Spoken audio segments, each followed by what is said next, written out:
নমস্কাৰ বন্ধু বান্ধৱীসকল, মোৰে চেনেলৰ অন্য এটা ভিডিঅ'লৈ আপোনালোকক স্বাগতম জনাইছোঁ।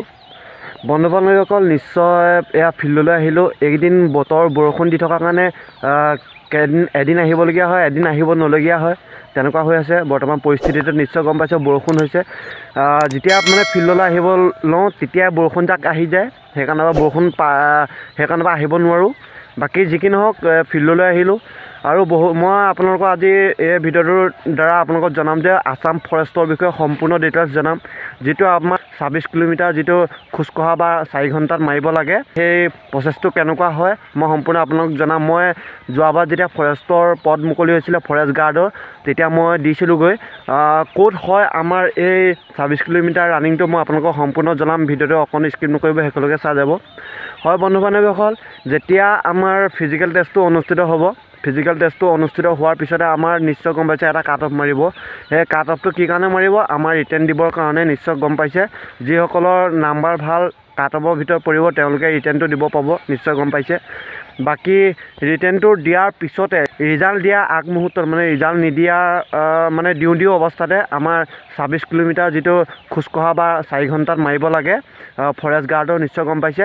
সেই ফৰেষ্ট গাৰ্ডৰ 26 কিলোমিটাৰটো আমাৰ অনুষ্ঠিত হয়। আৰু সেই ৰিজাল্টত পাছ কৰা ফেইল কৰা কথা নাই, সকলোকে মাতি দিয়ে। মই গম পোৱা মতে নিশ্চয় গম পাইছে। যোৱাবাৰ যেতিয়া মই দিছোঁ মই সম্পূৰ্ণ গম পাইছোঁ। সেই 26 কিলোমিটাৰ কাৰণে মানে যিসকলে এক্সাম দিছে সকলোকে মাতি দিয়ে, কোনো ৰিজাল্টৰ কথা নাই, নিশ্চয় গম পাইছে। তাৰপিছতে মানে ৰিজাল্টটো ডিক্লেয়াৰ কৰে, নিশ্চয় গম পাইছে। সেইটো মই ক'লোঁ। আৰু আমাৰ এই 26 কিলোমিটাৰ ৰানিংটো ক'ত হয়? গুৱাহাটী পানীখাতি নামৰ জেগাটো নিশ্চয় গম পাইছে। সেই জেগাটোত অনুষ্ঠিত হয়। যিখন ফিল্ড আছে পানীখাতি অলপ ভিতৰলৈ আছে, সেই জেগাটোত অনুষ্ঠিত হয়। মোৰ আগৰ এটা চেনেল আছিলে জপলভ আছাম বুলি, চেনেলটো মানে ভিডিঅ' দিব পৰা নাছিলোঁ। কি কাৰণে? বৰ্তমান ভিডিঅ' দিব পৰা নাই, ইমেইলৰ প্ৰব্লেমৰ কাৰণে মানে মই সেই চেনেলটোত ভিডিঅ' দিব পৰা নাই। নিশ্চয় আপোনালোকক মই আগতে কৈছিলোঁ চাগে, আপোনালোকে ভিডিঅ' চাইছে যদি গম পায়। বাকী সেই পানীখাতি নামৰ জেগাটোৰ পৰা আমাৰ মানে এই 26 কিলোমিটাৰটো ৰানিং অনুষ্ঠিত হয়। আৰু 26 কিলোমিটাৰ যে ৰানিং অনুষ্ঠিত হয় একেলেঠাৰে অনুষ্ঠিত হয়। 13 কিলোমিটাৰ 26 কিলোমিটাৰ হয়। পানীখাতিৰ যিটো মানে ভিতৰলৈ এখন ফিল্ড আছে, সেই ফিল্ডখনৰ পৰা ৰানিং কৰিব লাগিব 13 কিলোমিটাৰ।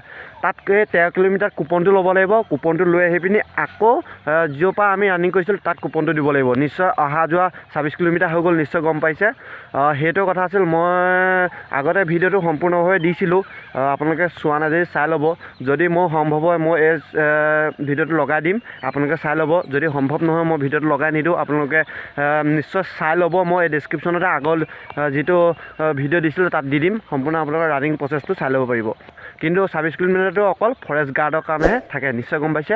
এইটো আছিল এটা সৰু ভিডিঅ'। যদি ভিডিঅ' চাই প্লিজ এটা লাইক কৰিব, ইনফৰ্মেশ্যনটো কেনেকুৱা পালে জনাব। আৰু নতুন চেনেল, আপোনালোকে ভিডিঅ' ডেছক্ৰিপশ্যনত এটা হোৱাটছআপ গ্ৰুপৰ লিংক দিয়া থাকিব, তাত গৈ আপোনালোকে জইন হৈ ল'ব, যাতে মই কিছু আপডেট আহিলে মই আপোনালোকক সম্পূৰ্ণভাৱে ভিডিঅ' নবনোৱাৰ আগতে জনাই দিব পাৰোঁ। ধন্যবাদ। জয় অসম।